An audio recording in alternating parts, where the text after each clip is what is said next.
Boa noite a todos novamente. Opa, esse microfone está alto. Já falo alto, né, gente? A maioria sabe disso.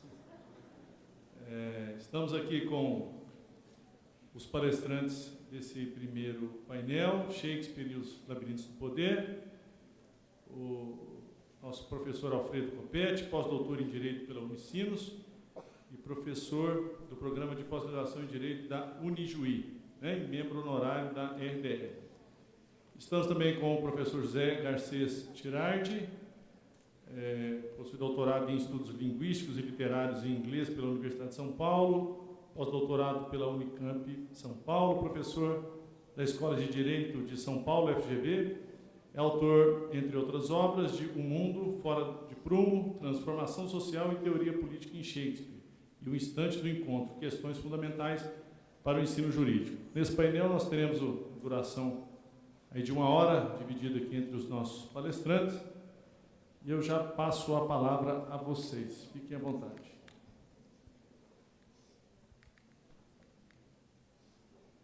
Boa noite a todos. Queria agradecer muito a oportunidade de estar aqui. É uma alegria enorme estar aqui no mais um CIDIL. Agradecer ao professor André, agradecer a todos os amigos que estão aqui e dar as boas-vindas também a Uniub, agradecer a Uniub pela recepção, dizer que é um prazer estar nessa mesa aqui. Vou tentar fazer uma fala breve para a gente poder ouvir os colegas e também ter um debate entre nós aqui. A provocação que foi feita é Shakespeare e os Labirintos do Poder. Eu acho que, de fato, como o Lênio, como o brilhantismo de sempre colocou, a literatura nos ajuda muito a entender as questões mais importantes do nosso tempo.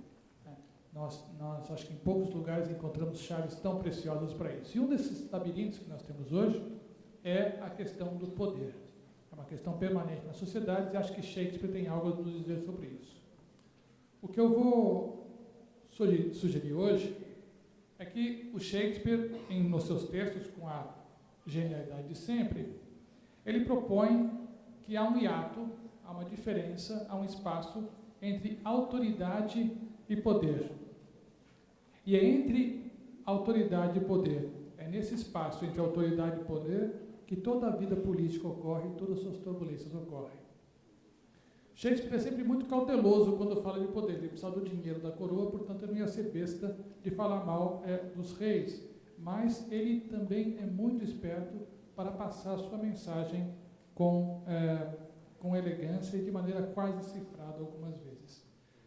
O que eu quero dizer aqui é que eu acho que o Shakespeare tem, nos seus textos, uma proposta de relação entre autoridade e poder que está muito mais próximo da visão moderna maquiavélica do que a visão medieval com a qual ele tinha que, de alguma maneira, se conformar quando escrevia seus textos. Então, um bom ponto de entrada para esse problema é o discurso de Ulisses, na comédia Troilus e Cressida, uma comédia esquisita de Shakespeare. Talvez tenha sido o único fracasso de bilheteria do Shakespeare. Muitas pessoas acham que nem foi encenada, mas foi um texto que não foi bem sucedido na sua época. E Ulisses fala assim: se você tirar a hierarquia do mundo, tirar o respeito à hierarquia do mundo, se você desafinar apenas essa corda, você vai ver que desgraça que vai acontecer. Cada coisa vai se bater contra a outra, tudo vai estar em pura oposição. As águas que estão represadas em suas margens, elas iriam transbordar para além dos seus limites e inundariam todo o globo. A força seria senhora da imbecilidade e o filho rude ao pai assassinaria. A força faria o direito. Mais do que isso, o certo e o errado, entre cujos limites inalcançáveis a justiça reside, perderiam o sentido e o nome da justiça desapareceria. Ou seja, se a gente perder o respeito pela autoridade, a nossa condição de dizer o que é o certo e o que é o errado se esvai. E a justiça, para se construir, tem que encontrar o espaço exato entre o certo e o errado. É aí que ela se organiza. Nesse discurso de Ulisses, que é um discurso, de novo, de uma peça, de uma comédia, portanto temos que ler com um grão de sal, Shakespeare dá voz a essa noção tradicional de que o poder, o respeito ao poder, o respeito à autoridade, o respeito à hierarquia é a condição sine qua non para que a sociedade não se transforme num caos. E ele associa o respeito à autoridade à condição da existência da justiça. Ou seja, a justiça é um apanágio do respeito à autoridade. Esse alerta contra o caos, que seguiria a desobediência, a falta de respeito aos poderes, é um tema que recorre obsessivamente no Shakespeare, né? Ele está em Ricardo III, está em Macbeth, está em Júlio César, está em Hamlet. Praticamente não há uma peça de Shakespeare em que essa questão não apareça de maneira escancarada ou velada. E é claro, por que ele fala tanto disso? Porque o mundo elisabetano pensava muito isso, tinha grande interesse nisso. E tinha grande interesse nisso porque o mundo elisabetano via as pessoas no poder se sucedendo, um derrubando o outro, um tentando derrubar o outro, e sempre quem chega ao poder tem razão e faz um discurso de legitimação. Quem ganha a parada tem razão. Então, os elisabetanos têm uma angústia muito grande, porque eles têm o poder como objeto de eterna disputa, e esse poder ocupa o lugar da autoridade e pede ser respeitado como autoridade. Entender, portanto, a relação entre poder e autoridade é central para os elisabetanos.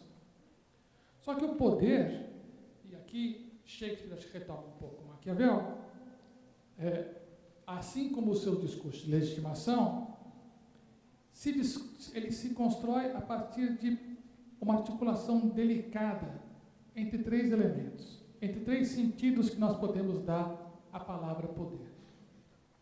A primeira palavra que nós podemos dar, a primeira acepção que nós podemos dar à palavra poder é capacidade de ação. Então, o Alfredo está aqui do meu lado, certo? O Alfredo pode gritar comigo, ele tem esse poder. Ele tem bons pulmões, né? Consegue se expressar, está com o microfone.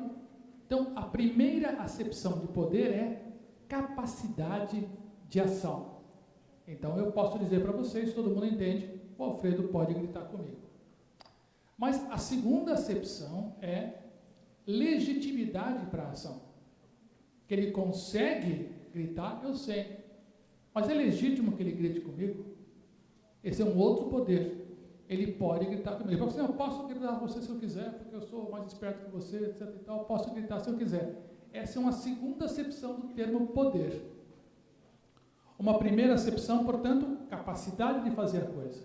Uma segunda acepção, a legitimidade para fazer a coisa. E uma terceira acepção, que é ocupar uma posição hierárquica reconhecida como superior. O poder, ocupar o poder. Então, essas três acepções são importantíssimas para a gente entender o que Shakespeare está querendo falar. Quem tem o poder, teoricamente, deveria ter as três coisas. Quem tem o poder deveria ter a capacidade de ação, deveria ter a legitimidade e, por isso, ocupa o lugar de poder. Quando as coisas não se encaixam, nós perdemos a paz civil, nós podemos ter a revolução ou a revolta. Quando as coisas se encaixam, a paz civil está bem. Acho que nós podemos pensar isso, fazendo um pequeno rodapé, na história recente do Brasil. Se quem ocupa o poder não consegue alinhar essas três coisas, que é capacidade de ação, capacidade de articulação, legitimação e ocupação do cargo, a turbulência vem. O que ocorre aqui é que Shakespeare, no seu discurso de superfície, nos discursos em que ele vai reforçar a perspectiva hegemônica naquele período, pelo menos a perspectiva oficial elisabetana, ele vai retomar a ideia de que para a autoridade o mais importante é o porquê você ocupa aquele lugar de poder. Se nós temos, acho como também o Leandro colocou falando da peça de Shakespeare, o fundamento aqui, quando ele fala desse essencialismo, o fundamento aqui é que o soberano foi colocado numa posição hierárquica por Deus. Ele, na verdade, ele é parte de um sistema mais amplo. Deus tem um motivo para tê-lo colocado ali. Portanto, a legitimação da autoridade parte da posição hierárquica. A legitimidade vem daí e a capacidade de ação é secundária para eu respeitar a autoridade. Veja, no mundo medieval, se Deus me colocou um rei ruim, ele pode estar querendo punir a gente pelos nossos pecados. Existe um sentido para o rei daí. Se ele não faz nada, se ele é um monarca inepto, esse não é motivo para depô-lo. É motivo para entender que nós vivemos mesmo num vale de lágrimas. Que a nossa vida não está aqui. Que a nossa grande alegria não está nesse mundo, está no próximo. Deus pode punir o povo com um rei ruim. A eficácia do governo é secundária a essa dimensão simbólica que era central para os medievais. O modelo, na verdade, do rei é o rei santo. Ele ocupa o lugar que Deus colocou e ele realiza o plano de Deus. Claro que uma das muitas imagens que se utilizava para isso era o rei Davi. Davi conseguia grandes vitórias contra exércitos muito maiores do que o dele, porque Deus estava com ele. E Deus estava com ele porque ele era um homem de coração de Deus, embora tenha dado umas escorregadas aqui e ali, todo mundo sabe, mas basicamente era um rei santo. Então, na situação medieval, nessa tríade que compõe o poder, que é capacidade, legitimidade e posição hierárquica, o que fazia o jogo funcionar era a posição hierárquica. Por quê? Porque ela simbolizava um plano maior, o plano da cidade de Deus, que devia ser o parâmetro para a cidade dos homens. O problema é que Maquiavel, provavelmente incitado pelo capeta, como diziam os elisabetanos, fala: olha, as coisas não são bem assim. As pessoas ocupam uma posição hierárquica de poder, não porque Deus achou que elas tinham o coração de seu agrado. Elas ocupam uma posição hierárquica de poder porque elas sabem chegar lá.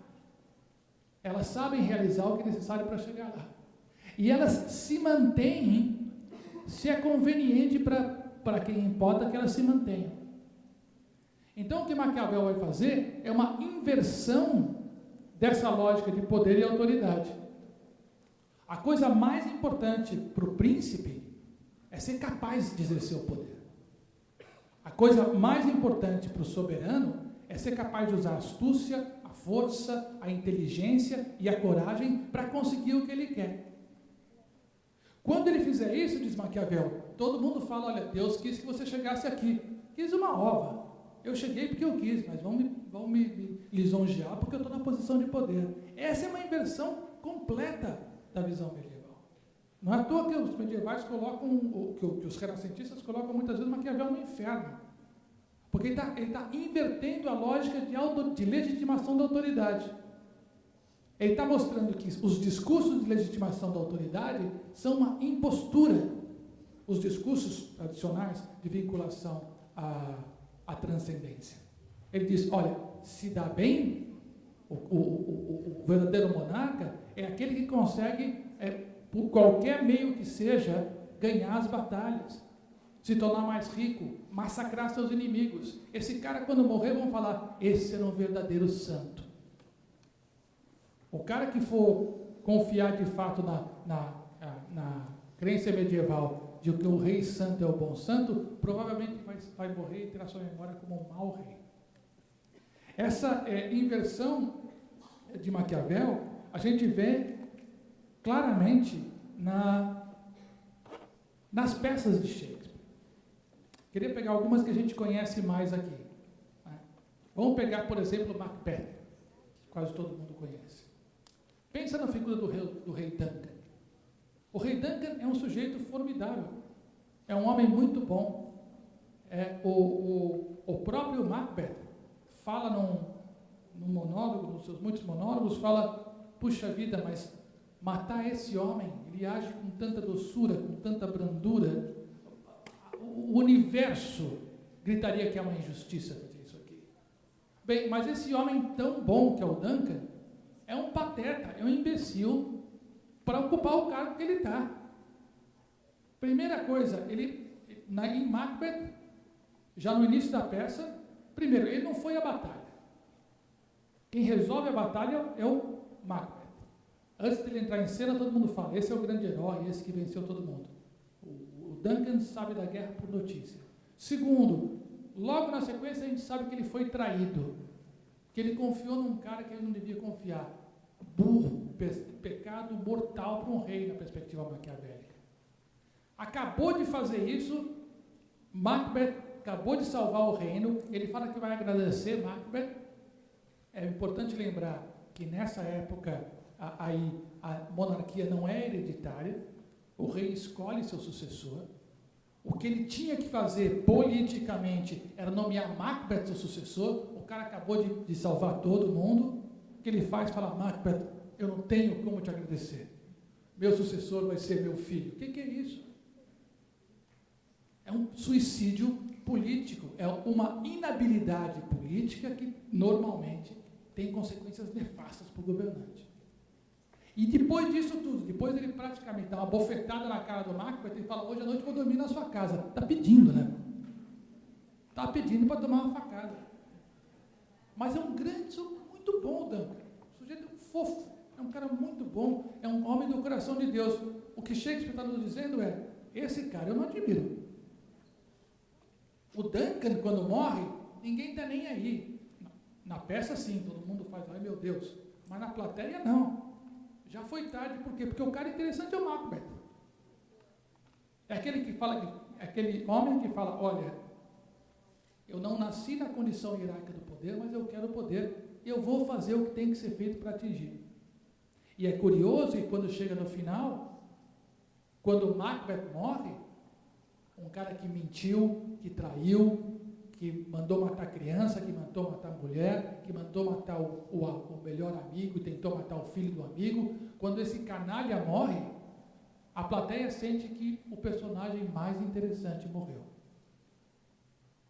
Que nenhum daqueles que podem substituir Macbeth é tão grande quanto ele. Então Shakespeare começa a insinuar aqui para a gente, na forma como ele coloca essas duas posturas em relação ao poder, em relação à autoridade, ele começa a nos colocar aqui um pouco da sua visão. Os personagens mais interessantes, os personagens decisivos na dramaturgia de Shakespeare, são personagens que se aliam à perspectiva maquiavélica de que a autoridade vem do poder, não o poder vem da autoridade, que era a leitura medieval. Podemos pensar também no King Lear, outra peça que todo mundo conhece bem. King Lear é um rei de idade que vai falar o seguinte, vai dividir o reino com as três filhas, e ele fala o seguinte: olha, eu quero fazer isso aqui, porque eu vou dividir aqui as coisas, é nossa firme decisão, diminuir o peso dos anos, livrando-nos de todos os encargos, de todos os trabalhos, negócios e tarefas, confiando-os a forças mais jovens, enquanto nós, liberados do fardo, caminharemos mais livres em direção à morte. E ele completa: conservarei apenas o título real e todas as honras e prerrogativas a ele devidas. O poder, rendimentos e a disposição do resto lhes pertencem, amados filhos. Se matou. Ele está abrindo mão do poder e do dinheiro e quer continuar sendo respeitado como rei, porque ele crê plenamente na situação, na crença medieval de que o poder vem da posição hierárquica. A posição hierárquica é determinada por uma ordem maior. Na hora que Lear faz isso, todo mundo está dizendo: você está louco? O Kent, na peça, fala: Lear, não faça isso. Porque toda a plateia sabe, todo mundo no teatro sabe, menos o Lear, que as pessoas respeitam o poder. Que a autoridade vem da capacidade de fazer. É isso que te legitima. É isso que vai te legitimar. E nessa mesma peça nós temos um personagem igualmente perturbador, que é o Edmund, que é o filho bastardo. Ele sai do nada, ele é alguém que não tem nada, e pela coragem, pela inteligência, pela ousadia, pela imaginação, Maquiavel diria, pela virtude, ele chega a ser disputado pelas filhas de Lear. O homem político medieval começa no auge do aparente poder, chega no meio da peça nu e sem poder. O homem natural, que é Edmund, que começa a peça nu e sem poder, chega no meio da peça no máximo do poder. O que eu quero provocar aqui, para passar a palavra logo, porque acho que estava comentando respeito ao tempo, é uma coisa muito importante, mas eu quero comentar aqui o seguinte: Shakespeare, na forma como ele constrói as suas narrativas, ele tem um discurso de superfície que parece confirmar a noção medieval de que o poder é uma decorrência da autoridade e a autoridade vem da posição que você ocupa. Então, na superfície da peça, dos discursos que fecham as peças, essa é a mensagem que é passada. Mas se você olhar o funcionamento da peça, a noção que ele tem é absolutamente moderna. Ocupa o poder quem é capaz de fazê-lo. As populações respeitam quem tem condição de impor medo e garantir a ordem. Acabou. Nesse sentido, eu acho, e aqui vou um pouco preparando para encerrar e passar a bola, tem algo muito importante para o nosso tempo. Nós estamos com uma falta de credibilidade nas instituições muito forte, porque, em grande parte, elas também estão se organizando por uma lógica que já não responde às necessidades do nosso tempo. Assim como a gente percebe que aqueles reis, embora tivessem lugar hierárquico, não eram eficientes para gerir o reino, e por isso se tornaram vítimas daqueles que eram, essa lacuna institucional que nós temos, e que o Lênio enfatizou bastante forte, inclusive, e de maneira muito marcada entre nós, do judiciário, vai fazendo com que a autoridade do judiciário, a autoridade das instituições, venha sendo paulatinamente desgastada.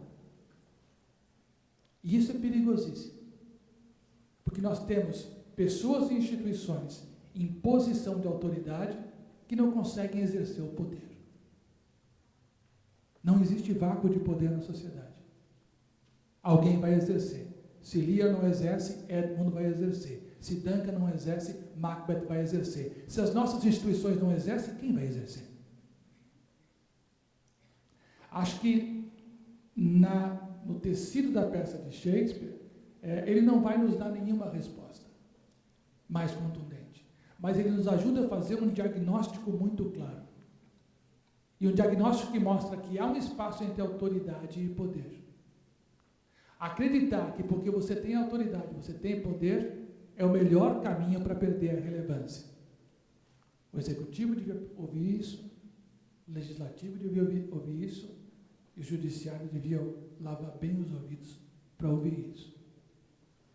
Diz Shakespeare, não é a autoridade que leva ao poder, é a capacidade do exercício efetivo do poder que é finalmente legitimado pela autoridade institucional. A forma dessa reconstrução é um dos problemas que nós temos no nosso tempo.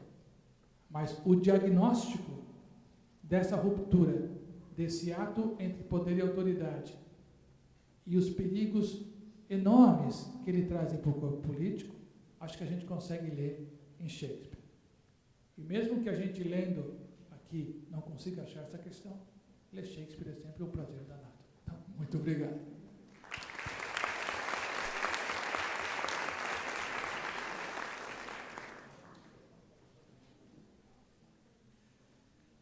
Boa noite a todos, a todas. É uma honra mais uma vez participar do CIDIL. Gostaria de agradecer a todos os amigos que fazem parte dessa organização.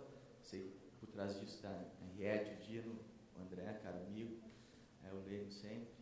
É muito gratificante rever amigos, né? O Vitor, o Nelson, que vivemos junto hoje, enfim. Eu caí um pouco de paraquedas na questão do Shakespeare, né? Poder, os labirintos do poder. E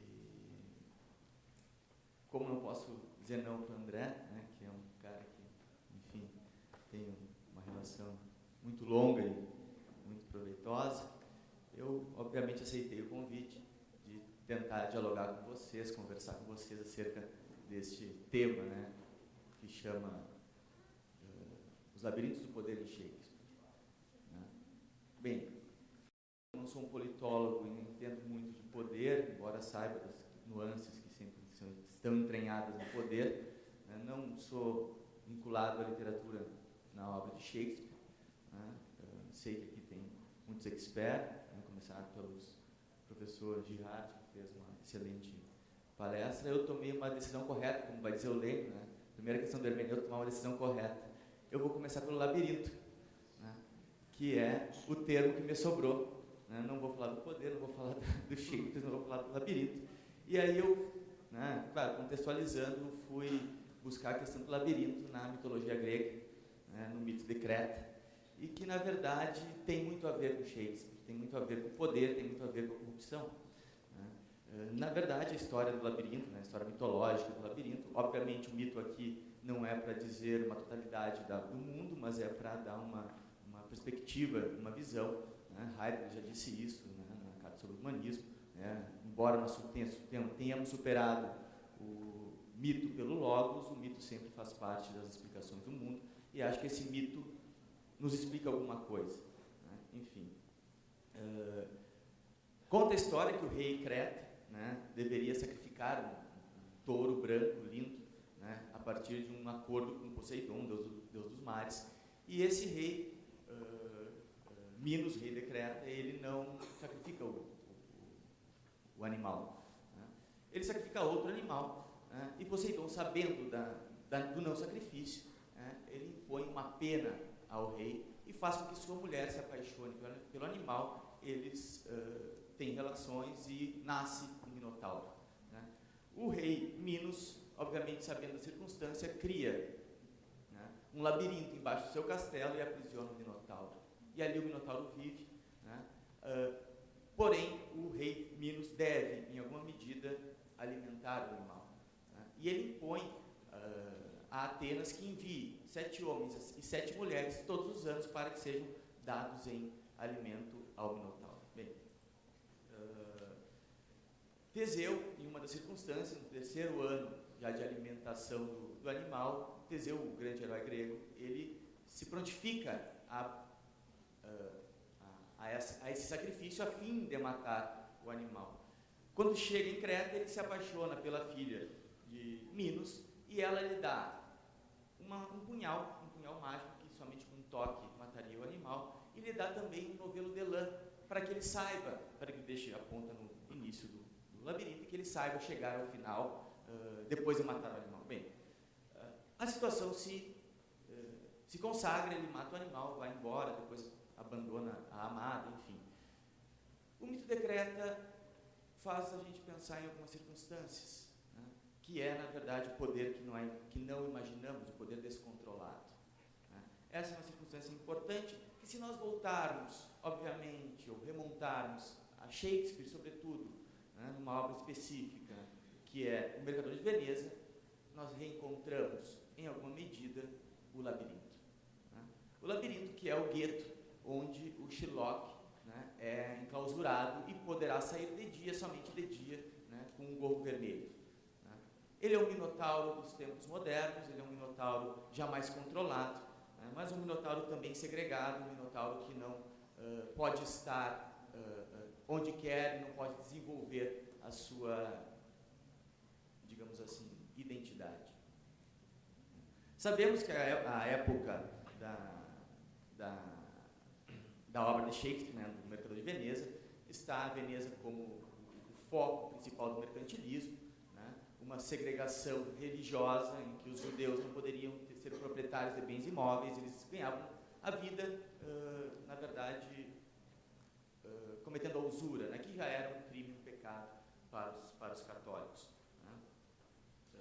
A circunstância, felizmente ou infelizmente, gerada por Shakespeare na trama, é que os católicos, os nobres da época, né, Bessânio e Antônio, necessitam de um auxílio de Shylock para conquistar o amor de uma mulher, a Pórcia.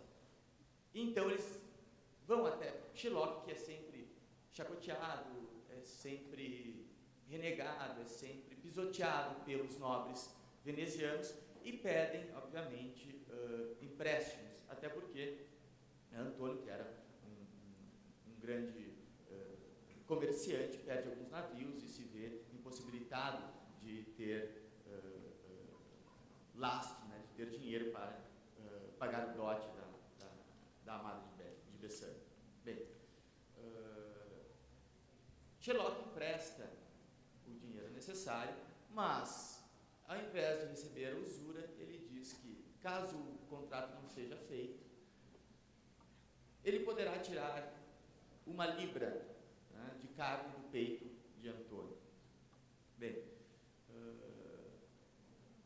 Antônio, obviamente, não consegue pagar a dívida e se forma um tribunal fictício para julgar Shylock. Né? O Shylock, que era o judeu excomungado, escorraçado, né, excluído, né, mas que mesmo judeu, diante de um tribunal, acreditava nas leis venezianas. Acreditava nas leis venezianas porque também acreditava, em alguma medida, na satisfação do seu direito.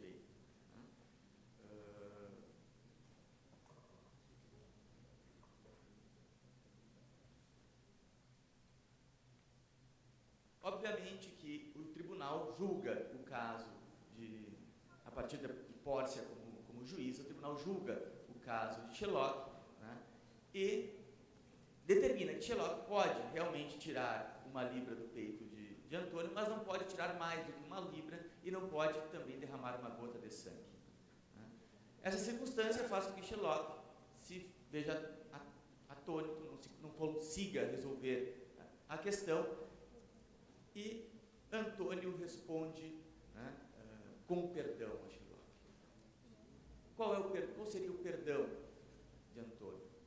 O perdão de Antônio, novamente, seria, na verdade, a possibilidade de Shylock se tornar um cristão, retirando dele toda a sua subjetividade, toda a sua ideologia, toda a sua identidade judaica.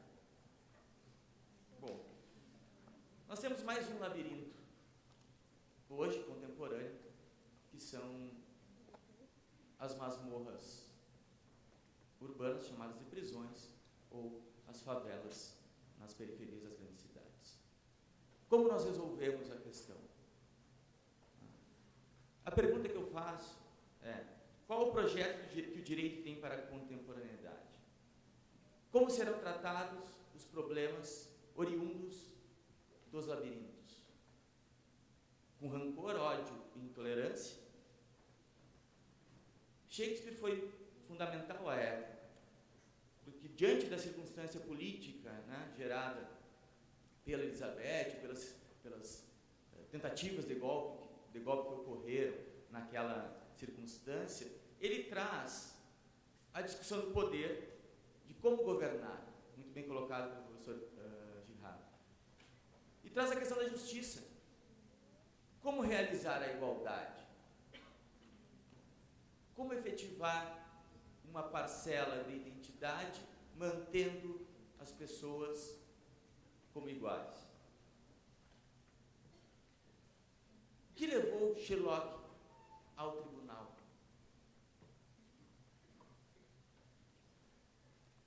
Muitos vão dizer, vão achar que eu estou exagerando, mas o que levou Shylock ao tribunal foi o seu egoísmo, foi a sua vingança.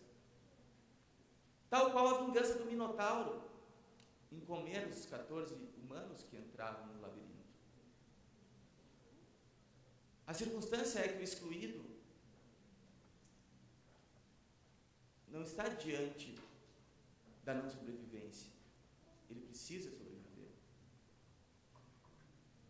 Nós não podemos achar que as pessoas que estão excluídas das nossas circunstâncias, das nossas identidades, não tenham as suas e não saibam realizar ou efetivar os seus desejos de forma pessoal.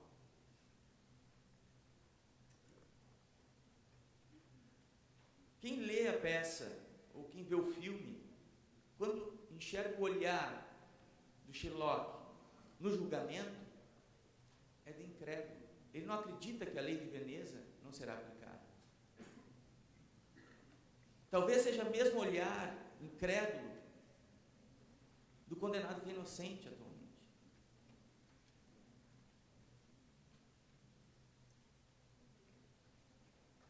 O judeu da Idade Média é o minotauro da mitologia e é o excluído, pobre da contemporaneidade.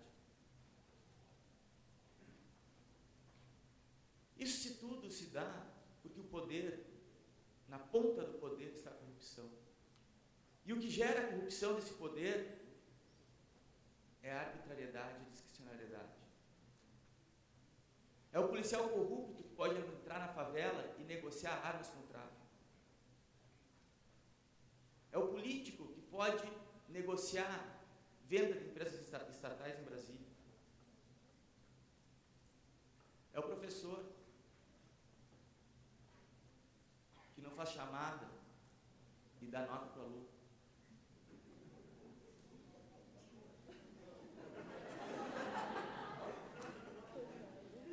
O que está se discutindo, na verdade, é a regra do jogo ou o jogo da regra. Ou se respeita a regra do jogo como um Estado de Direito, ou a regra vira o próprio jogo. E esse é o grande artifício do poder corrupto. Por quê? Porque nessa circunstância se gera a intolerância do intolerável. A intolerância do minotauro em ver os humanos dentro do labirinto. A intolerância do Sherlock em ver a possibilidade de ferir o nobre veneziano. A intolerância do pobre excluído em causar violência à classe média. O minotauro devora. Sherlock vinga-se. E os excluídos, em alguma medida, têm que sobreviver.